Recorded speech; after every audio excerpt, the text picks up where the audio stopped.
Hi friends, वाइश recipe channel की स्वागतम।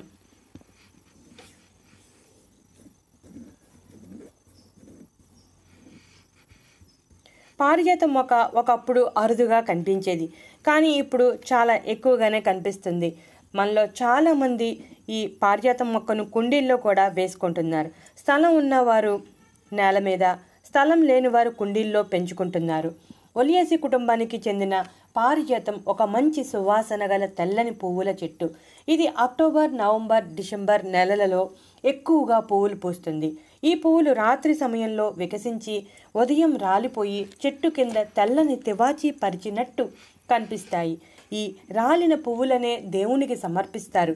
సాధారణంగా కింద పడిన పూలను పూజకు వాడరు. అయితే పారిజాత పుష్పాల విషయంలో మినహాయింపు ఉంది.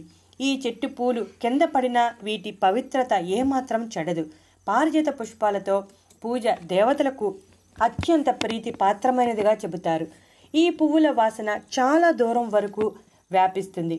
అయితే ఈరోజు పారిజాతం పువ్వుల్లో ఉన్న దైవిక ప్రయోజనం అలాగే ఆరోగ్య ప్రయోజనాలు గురించి తెలుసుకుందాం. ఆ తర్వాత పారిజాతం ఆకుల్లో ఉన్న ప్రయోజనాల గురించి కూడా తెలుసుకుందాం. పారిజాతం పువ్వులు మనలో చాలామంది దేవుని ఆరాధనకు మాత్రమే ఉపయోగిస్తూ ఉంటారు. సహజ సిద్ధంగా రాలిన పువ్వులను మాత్రమే దేవుని పూజకు ఉపయోగించాలి. ఎందుకంటే పారిజాతం పువ్వులకు నేను ఇస్తే తప్ప నా నుండి ఎవరు తీసుకోకూడదు అనే ఒక వరం ఉంది. పారిజాతం చెట్టు తపస్సు చేసి ఆ వరాన్ని పొందింది. అందువల్ల పారిజాతం పువ్వులను కింద రాలినవి ఏరి పూజ చేయడానికి ఉపయోగిస్తారు. అయితే కింద పడిన ఏ పువ్వు పూజకు పనికిరాదు, కానీ పారిజాతం పువ్వు మాత్రమే పూజకు పనికొస్తుంది. అంతేకాకుండా చాలామంది పారిజాతం పువ్వులు రాలిపోతాయని చెట్టు కింద వస్త్రం లేదా చాప వంటివి వేస్తూ ఉంటారు. అలా వేయకూడదు. కింద పడిన పువ్వులను మాత్రమే పూజకు ఉపయోగించాలి. అవసరమైతే పారిజాతం చెట్టు కింద ఎప్పటికప్పుడు శుభ్రం చేసుకోవచ్చు. పారిజాతం పువ్వును అన్ని దేవుళ్లకు పెట్టవచ్చు. మనకు పారిజాతం పువ్వుల గురించి ప్రస్తావన భాగవతంలో కనిపిస్తుంది. నారదుడు పారిజాత పుష్పాన్ని తీసుకువచ్చి రుక్మిణీదేవికి అందించడం, అది చూసి సత్యభామకు కోపం రావటం, ఆ కోపాన్ని తీర్చడం కోసం పారిజాతం చెట్టు ఇంట్లో నాటుతానని కృష్ణుడు ప్రతిజ్ఞ చేయటం, ఆ విధంగా దేవతలతో యుద్ధం చేసి దేవలోకం నుండి భూలోకానికి పారిజాతం చెట్టును తెచ్చి సత్యభామ ఇంటి పెరట్లో నాటడం వంటి విషయాలు మనకు తెలుసున్నవే. పారిజాత వృక్షం దేవలోకానికి చెందినది కాబట్టి దేవలోకానికి చెందిన పారిజాతం చెట్టు యొక్క పువ్వు భూమికి తగలకపోతే భూలోకానికి సంబంధించిన పువ్వు కాకుండా దేవలోకానికి సంబంధించిన పువ్వు అవుతుంది.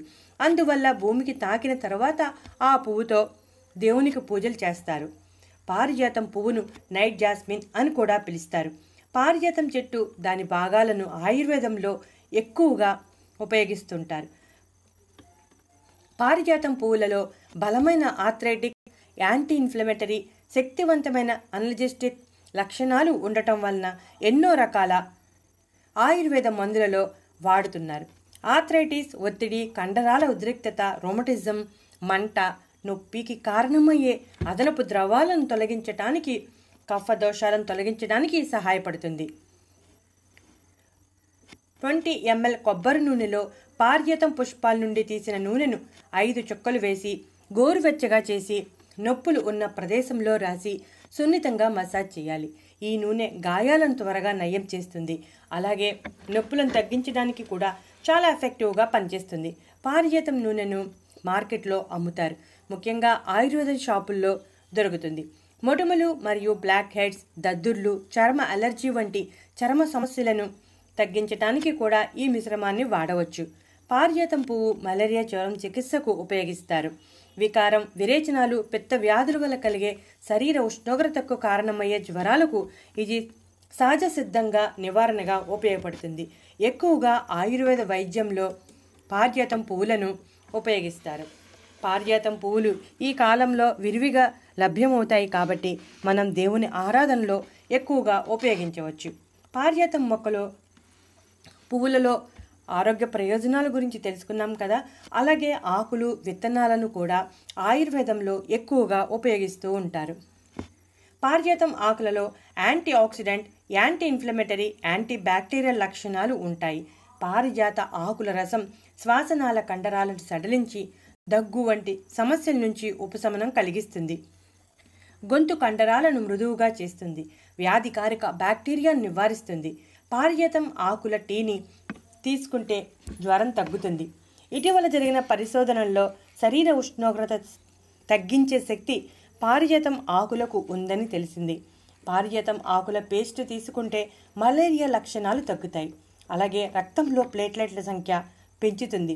ఒత్తిడి మరియు ఆందోళన ఉన్నప్పుడు పారిజాత నూనెను వాసన పీల్చితే మెదడులోని సెరోటోనిన్ స్థాయిలను పెంచి సంతోషంగా ఆనందంగా ఉండేలాగా చేస్తుంది. ఇటీవల జరిగిన పరిశోధనలో పారిజాత ఆకుల రసం అనేక రకాల వ్యాధికారక బ్యాక్టీరియా పెరుగుదలను నిరోధించగలదని కనుగొన్నారు. అందువల్ల అంటువ్యాధులను నివారిస్తుంది. పారిజాతంలో యాంటీ ఆక్సిడెంట్ సమృద్ధిగా ఉండటం వలన మొటిమలు, వృద్ధాప్య లక్షణాలను తగ్గిస్తుంది. కీళ్ళ నొప్పులు, నడునొప్పి తగ్గించడంలో పారిజాత ఆకురసం చాలా సమర్థవంతంగా పనిచేస్తుంది. పారిజాత ఆకురసం ఒక అద్భుతమైన నొప్పి నివారణ ఏజెంట్గా పనిచేస్తుంది. అలాగే ఈ మధ్య కాలంలో వయసుతో సంబంధం లేకుండా చాలామంది డయాబెటీస్ వ్యాధితో బాధపడుతున్నారు. అటువంటి వారికి కూడా పారిజాతం ఆకు ఒక దివ్య ఔషధం అని చెప్పవచ్చు.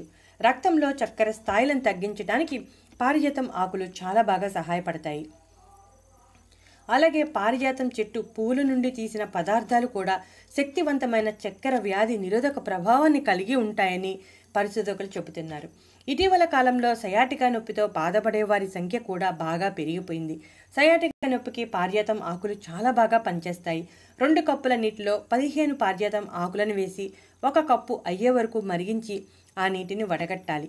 వడగట్టిన ఆ నీటిలో చిటికెడు మిరియాల పొడి వేసి బాగా కలిపి ఉదయం సాయంత్రం త్రాగుతూ ఉంటే సయాటికా నొప్పి అదుపులో ఉంటుంది. ఈ నీటిని గోరువెచ్చగా ఉన్నప్పుడు మాత్రమే తాగాలి. పారిజాతం ఆకులను మెత్తని పేస్ట్గా చేసి అందులో ఆముదం కలిపి వేడి చేసి కడితే వాతం నొప్పులన్నీ తొలగిపోతాయి. ఎండిన పారిజాతం గింజలను మెత్తగా పొడి చేసి ఆ పొడికి తగినంత నీటిని కలిపి పేస్ట్లా చేసి తలకు పట్టిస్తే చుండ్రు సమస్య తొలగిపోతుంది. పారిజాతం ఆకులను టీగా తయారు చేసుకుని తాగవచ్చు. అలాగే పారిజాతం మాత్రలు, చూర్ణం, క్యాప్సిల్స్ ఆయుర్వేదం షాపులో అందుబాటులో ఉంటాయి. వాటిని కూడా తీసుకోవచ్చు. అయితే పారిజాతం ఆకులను కానీ పువ్వులను కానీ మనం తీసుకోవాలి అనుకున్నప్పుడు, అంటే ఆరోగ్య ప్రయోజనాల దృష్ట్యా తీసుకోవాలి అనుకున్నప్పుడు ఒకసారి ఆయుర్వేద వైద్య నిపుణుని సంప్రదించి వాడితే మంచిది.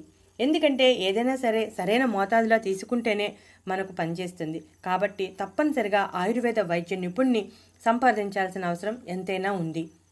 పారిజాతం ఆకులను నూనెలో వేసి బాగా మరిగించి, అంటే ఆకులు నల్లగా అయ్యే వరకు మరిగించాలి. ఈ నూనెను వడగట్టి జుట్టుకు రాస్తే జుట్టు రాలకుండా ఒత్తుగా పెరుగుతుంది. చూసారుగా ఫ్రెండ్స్, పారిజాతం మొక్క ప్రతి ఇంట్లోనూ దాదాపుగా ఉంటుంది. కాబట్టి పారిజాతం ఆకులు, పువ్వులు ఉన్న ఆరోగ్య ప్రయోజనాలను ఉపయోగించుకోండి. అలాగే పువ్వులను దేవుని కార్యంలో ఉపయోగించండి. దేవుని కృపకు పాత్రులు అవ్వండి. వీడియో నచ్చితే లైక్ కొట్టండి.